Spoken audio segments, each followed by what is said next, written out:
आदरणीय पवार साहेबांच्या संसदीय कारकिर्दीला 65 वर्ष पूर्ण झाली. 65 वर्षाच्या कारकिर्दीला सुरुवात झालेली आहे.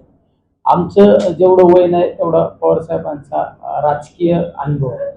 त्यामुळं एखाद्या अनुभवाचा ज्या माणसाने राज्य असू देशाच्या वेगवेगळ्या पदावर वेगवेगळ्या खात्यावर महत्त्वाची भूमिका बजावली, असा जर आपल्या पक्षाचा नेतृत्व नेता असेल तर त्या नेत्याने कुठला जरी निर्णय घेतला तर नेत्याच्या निर्णयाशी आपण सहमत राहायचं असं. शेवट आपला अनुभवापेक्षा त्यांचा अनुभव त्यांनी अनेक उन्हाळे पावसाळे पाहिले असतात. त्यामुळं त्यांचा कुठला जरी निर्णय असला तो योग्यच असतो. त्यामुळे हा विश्वास कार्यकर्त्यांनी नेहमी नेत्यावर ठेवला पाहिजे. त्यामुळं मी नेत्याच्या खांद्यावर मान टाकणारा एक कार्यकर्ता आहे. विलीनीकरण या सगळ्या गोष्टी आदरणीय आमच्या पक्षाचे नेते म्हणण्यापेक्षा सर्व आदरणीय साहेब असू, आमचे आदरणीय संसदेमध्ये आम्ही ज्यांच्या नेतृत्वाखाली काम करतो त्या आदरणीय ताई असू किंवा आमचे प्रांताध्यक्ष शशिकांत शिंदे साहेब असू किंवा आमच्या पक्षाचे माजी प्रांताध्यक्ष जयंत पाटील साहेब असू, हे त्यावर यांच्यासारख्या नेतेमंडळीने ताकदीच्या नेतेमंडळीने भाष्य करणे योग्य असते.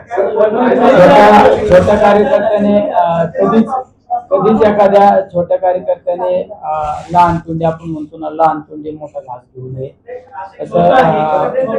कुठेतरी मीडियासमोर कुठेतरी आपली ब्रेकिंग वाजण्यासाठी आपण एखादा उभं भाष्य करणं मला तरी योग्य वाटतं नाही. राजकीय पक्ष हा कार्यकर्त्यांच्या जोरावर जरी चालत असतो पण शेवट आम्ही एखाद्या जहाजात बसलेलो थोडक्यात किंवा एखाद्या गाडीत बसलेलो आहे. आपण एखाद्या गाडीत प्रवास करीत असतो, आपला ड्रायव्हर विश्वास असतो, माझा ड्रायव्हर मी झोप जरी आली तर ड्रायव्हर मला व्यवस्थित तरी पोहोचवणार आहे.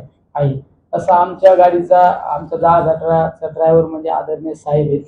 ते आम्ही झोपलो, आम्ही चुकलो तरी आम्हाला व्यवस्थित मार्गावर व्यवस्थित तरी पोहोचवताना हा आमचा विश्वास आहे.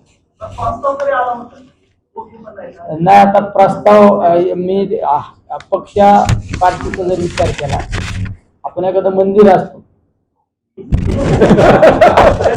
माझ्यासारखा कार्यकर्ता त्या मंदिराचा पायाचा ते दगड म्हणून काम करतो.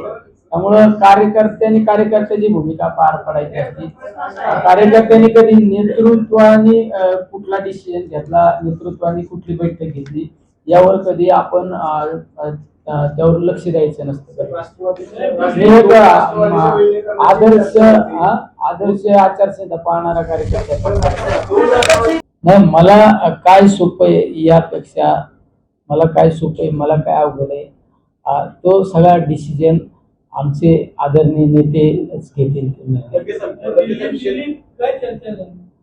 दिल्लीत चर्चा तर एवढं काय झाली नाही, आम्ही पण दिल्लीत गेलो नाही. आता मी 21 तारखेची मोहीम संपल्यानंतर माझे काही कमिट्यांची बैठक आहे 22 तारखेला, तर मी दिल्लीला जाणार आहे आणि दिल्लीत काही चर्चा झाली तर निश्चित एअरपोर्टला आल्यानंतर मी तुमच्याकडे येऊन ती सगळी चर्चा तुमच्या समोर पहिली मांडणी केली जाईल.